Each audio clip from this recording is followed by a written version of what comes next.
Blessings. Welcome back to Shirley's Cup of Chatter. My name is Shirley, and I have some special guests today. I'm so excited. I have Miss Cheryl Franklin and Miss Marquita Alexander. Now listen, let me tell you something. I've been knowing these ladies since we were like little girls, so we go way, way back. But our topic today is dominating after divorce. So each one of us have our own story to tell, how we came back and we conquered, and how God has elevated us through going through the process of divorce. So, ladies, tell us a little bit about yourselves. We'll start with you, Cheryl. Okay, hi everybody. I am Cheryl Franklin. I don't know how far to go to tell you. I am a dean at Chicago Heights Middle School. I am a trustee for Bloom Township. A mother of two, grandmother of six, and I am she. I am she. Okay, don't look like a grandmother of six either. All right. Hello, everybody. I'm Marquita. I am a mother of four, grandmother or nana of three. And yes, I've known these ladies a long time, and I'm just thankful and grateful for Michelle inviting me into this. Aww, Yes. okay. I am so glad to have you ladies. So let's just get into the topic of dominating after divorce, because sometimes people have a hard time after divorce, and we are perfect examples to let you know that it's gonna be better. You can make it through, and the reality is relationships, just like people, change, and sometimes you grow in a different direction. So tell us how you went from the stages of when you me myself, I can say when I was going through my divorce, I was at church, and I went to Christ for Everyone. I kid you not, I cried for a whole year. I was like, Lord, I'm tired of coming to this church crying. I know these people tired of looking at me crying. Right. I cried for a whole year because I was just so devastated. Mm-hmm. I was embarrassed. I felt like everybody knew my life. Everybody knew my story. And I could not control myself. And then one I don't know if it was after a year, I just stopped crying. Mm-hmm. I stopped crying and I stopped elevating. I started going deeper into prayer, and I took my focus off of the world and what was going on around me, and kind of got deeper into spirituality. So what do you think what helped you through it? Definitely our spirituality, Mhm. being at church, being around others, because I feel the same way. And I was like Michelle, I was a member of Christ for Everyone. That's where I was while I was married. And so didn't want to leave, but eventually had to, because it was the home church for my husband, my ex-husband at that time.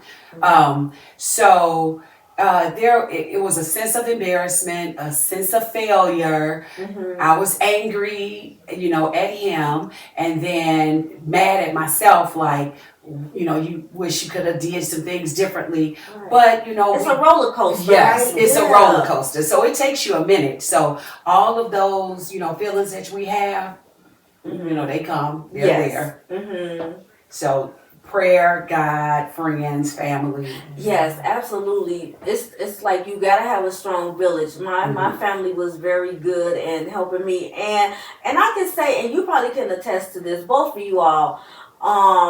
My ex-husband family is still my family. Mhm. It's like we still were all cool, and they were supportive. They didn't want it to happen, but it happened. But Mhm. it's kind of good when you still get along with the family. Yes. What Yes.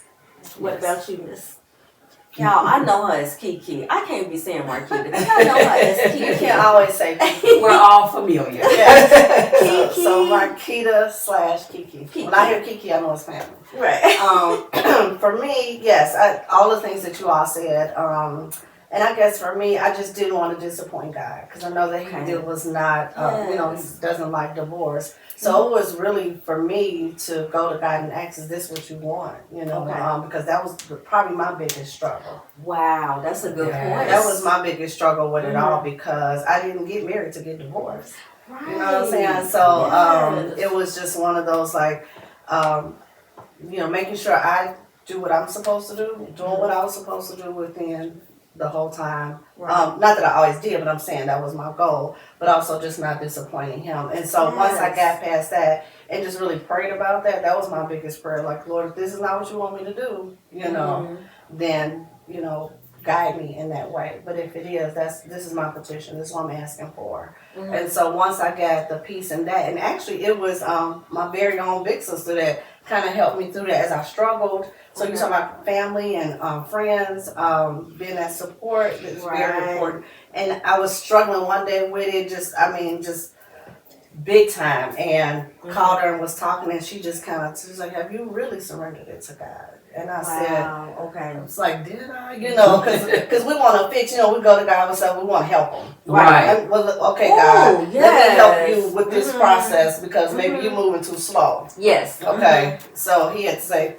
I don't need your help. I got Take your hands off. Right. And so we do need those godly friendships and family members to help us when we can't see clearly. And that's what she did for me at that time when I struggled. And I just had a peace like, am I really surrendering this whole situation to God? And so once I did, I think you mentioned that we did, I dominated past it.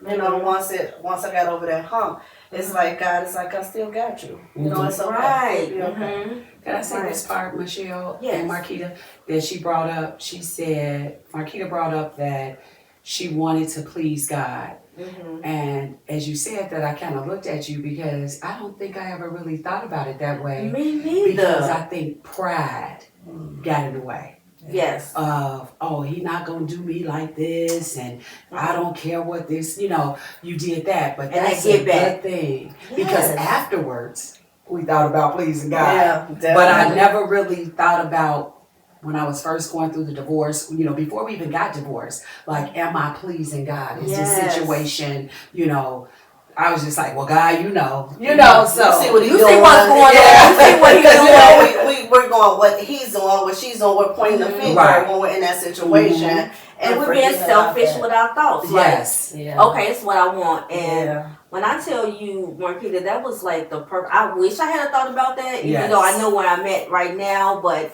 Chatters, that's something that you need to think about if you are going through the process.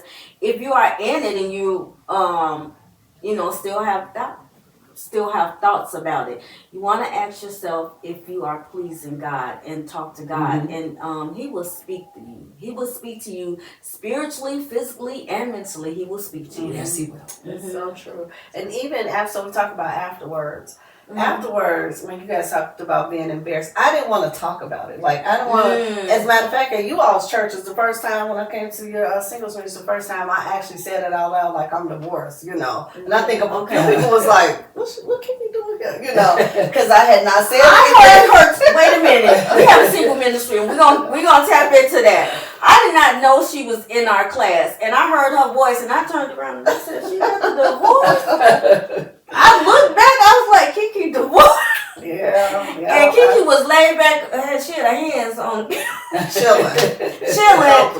Comfortable. Like, okay. Because I could finally say it out loud. So to that point, because everybody knows, okay, Marquita's married. That was not, that was just the thing, because I had been married, it had been 29 years in October of that year. And so it was like, that was who I was. And so I had to then become who I am now, minus being married. So no, I'm unmarried at this point, but for that, it's only been a year. But I couldn't say it out loud. Like, and then I was still saying, my husband, I'm like, no, that's my ex-husband. I have to say that, or saying that I'm not married anymore, but I got past it. Right, because that's a funny thing now. Because we grew up in a neighborhood where everybody knows you, it's like when people kind of like there's so and so's ex-wife. Exactly. Like, I have a name. And Right. why do they do that? Oh, yeah. They do that, like, do you get that? That's Yes. so-and-so's ex-wife? Yes. Yes. Well, especially in the church world, Yes. most people would say, "Oh, this JoJo and Josh mama," Yes. because they got to let them know, like, Yes. the Franklin boys, this they mama. Mhm. Like, I'm Cheryl Franklin. Right. Yeah. So, what do you think that your strength comes from after divorce? Because of the, from the hard time, I think, Mhm. prayer promotes wisdom and healing. So, Mm-hmm. where do you get your strength from to overcome and get to the point where I'm okay with life? I'm okay with myself. Definitely God. Definitely through Mhm. prayer. Definitely the relationships that we have. Right. The people Mhm. that we're surrounded by this. Mhm. Like I got you, and those relationships with your friends and family that keep you honest about it, like the truth. They're not sugarcoating anything. Yeah. Right. Like, oh no, this or that. And you're like, Mhm. this is where you are. Right. So having, and we've said this already before, those relationships that help you, but definitely prayer. Yeah. Prayer and fasting Yes. has definitely been my strength. Mhm. I would say prayer, and then one of the verses we used earlier was village, because I have some friends, that had experienced divorce as well, and they would just be straight up with me, like, you gonna feel like this, or don't do this anymore, stop doing that, because like with having children as well, you're trying to be strong for them because the kids are going through as well, Mhm. and you're being strong for them, but then it's like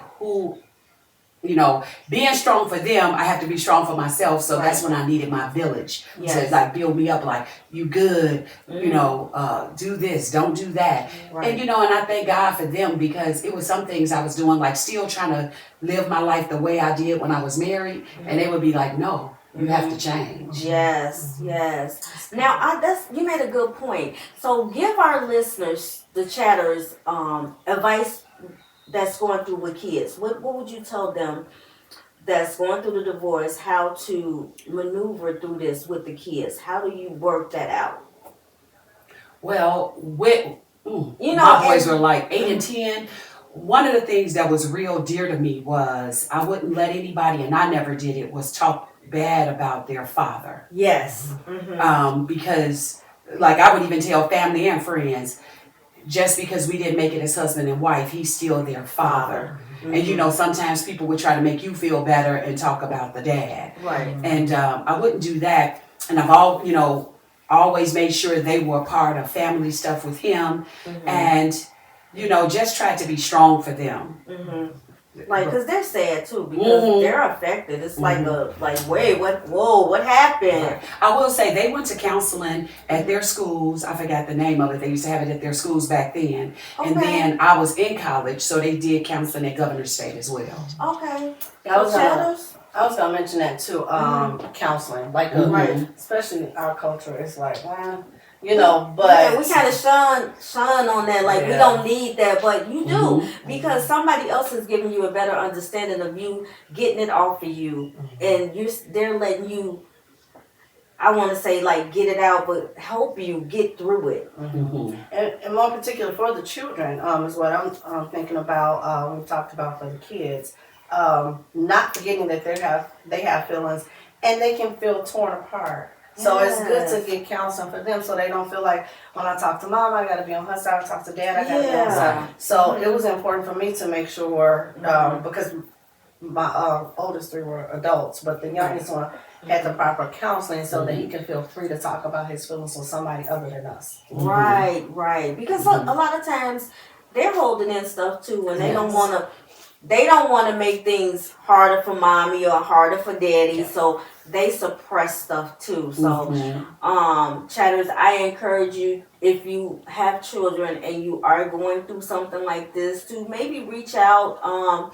A lot of jobs, like on my job, we have like a EAP where you can get counseling, and it's a lot of programs out there. Reach out to your church, and see if there's, or schools. Like Cheryl said, see if schools offer that, because sometimes they need to be built up too.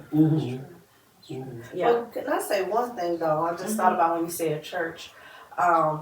if you are going to your church about your divorce, be honest, because the church is always going to encourage you to stay married. Yes. They are, you know, this is what, but they don't always need to do that. I'm not condoning divorce. I'm not telling anybody to go get a divorce, but I'm saying be honest, because they're telling you only, they'll respond to what you're telling them. So if you only tell them a little bit, they're going to be, oh, well, you'll be okay with that. You can work through Yeah, that. you can work through that. Mhm. You're not telling those real details, you know, then you start, you might start feeling some type of way against them, because it's like, why would they tell me to stay in this? And they don't know the Right. details. Right. You know, so That's be a good honest. point. That's a good point. You know, be honest with them, but then also churches need to be mindful too. Instead of saying stay, get to, you know, if it's beyond them to encourage them to speak to somebody else, maybe a counselor or something, because we're gonna say, you know, we're gonna pray with you, we're gonna do this, we have counseling. If we have marriage counseling, then that's good. But just being mindful when you know it's beyond you,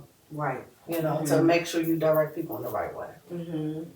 So the reason why I had you two awesome ladies on here, because I see just your gifts, your talents. Both of you ladies are doing great. So that was the main focus of me asking you two on here.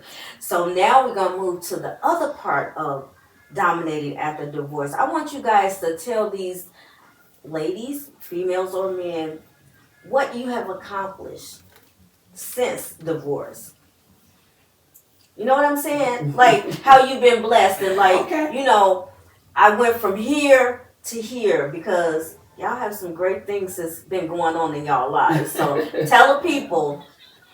Who's gonna go first? Sometimes, you know, I guess the thing is, it's hard, and I say this at my job when we talking to the kids, it's hard to talk about yourself. But you know, sometimes we got to toot our own horns. Yes. But Yes. I want you all to be proud of the women that you have become. Yes. Yes. So tell Okay. us what's going on. So, I think, if I'm not mistaken, it's been about 12 years that I've been divorced. So, within that time, I went from moving back home into Beacon Hill with my aunt, to this year about to purchase a home All right. of my own. I've been in, you know, several apartments and townhomes and stuff like that, but about to purchase. I've completed a couple of degrees, about to finish my doctorate degree this year. Okay, so you're going to be Dr. Cheryl. Yes, Dr. Cheryl. Put some respect. Chalice, put some respect on her name. Right, as old people say, put a handle on that name. Okay. I love it. And with my children, they both live, well, my immediate family, which are my children and grandchildren, they are all in Vegas. I'll be going there, hopefully, the Resurrection weekend. And I work in a school. I'm an administrator in a school. And this entire process hasn't been easy, but it was like I had to put myself into something to not think about other things, because I'll be honest right here for a minute. A lot of times our attitude is, I'm gonna get them. Ooh. And, or I'm gonna show them. Yes. And I thank God that nothing that I've done, all the things that I just said that were done, none of it was as I'm gonna get you to my ex-husband, rather than, I think he probably played a real small part in all of it. So, it wasn't, I'm doing this to show him that So it's I thank God. And Yes. then even with leaving the church, I went back home to my home church with my grandfather. He had passed away, and so then that's when I joined Pastor Jenkins. And I just praise God for the leadership and how he, impresses on us to be better. Yes. And so, Wow. To flesh yes. become a word. So I think that's the reason for the growth, the accomplishments, and we give all praises and glory to God. Yes. Okay. Spill them accolades. I've done quite a few things, but I think just one of the biggest things for me, I think, is being able to slow down. Okay. So yeah, I got a nice job, degrees, all that good stuff. But for Marquita, you know what I'm saying? When it's all said and done, what is it that I have for me that I've accomplished? And that is slowing down and enjoying life. Yes. You know, just Okay. enjoying. I didn't realize how much I like outside. You know what I'm saying? Just Right. the beauty of what. Now you notice Yeah. the things, like the Yeah. small things. Seriously, like just sitting on the porch and just, Mhm. you know, watching the, I don't really like birds, but you know, flowers and Right. the trees and whatnot, or taking a walk and just sitting It's that still. peace and tranquility. Yes, Mhm. and then Of it life. just, yes. Of So life. enjoying me, because I've been a mother since I was 19. So it's Mhm. always been about taking care of Mhm. everybody else, and so now I'm taking care of You me. getting a chance to Mhm. Yeah. enjoy you. And move Okay. at a slower pace, and I'm not rushing. You know, I used to literally fall out of the bed, trying to get ready for work, and now I'm Okay. just taking that time to just Okay. thank God for where I'm at. So Okay. I think outside of the normal things that we try to accomplish with jobs and finances and things like that, Right. just being able to enjoy ourselves and appreciate where God has me. Right. And appreciate life. Now, my last question is: do you want to be married again? Definitely. Okay. I do. Oh, she got a I big do. smile, y'all. Chatter, she want to be married. Chatter.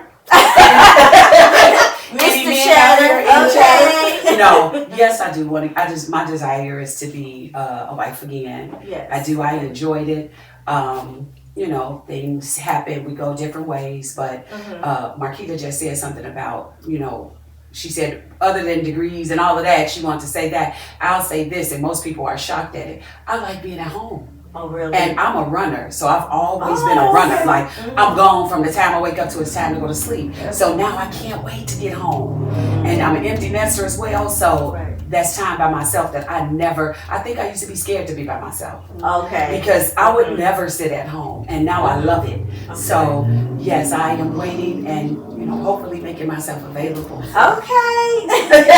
so Cheryl, you one of the people I say when they be getting off work, be rushing home like you late for home.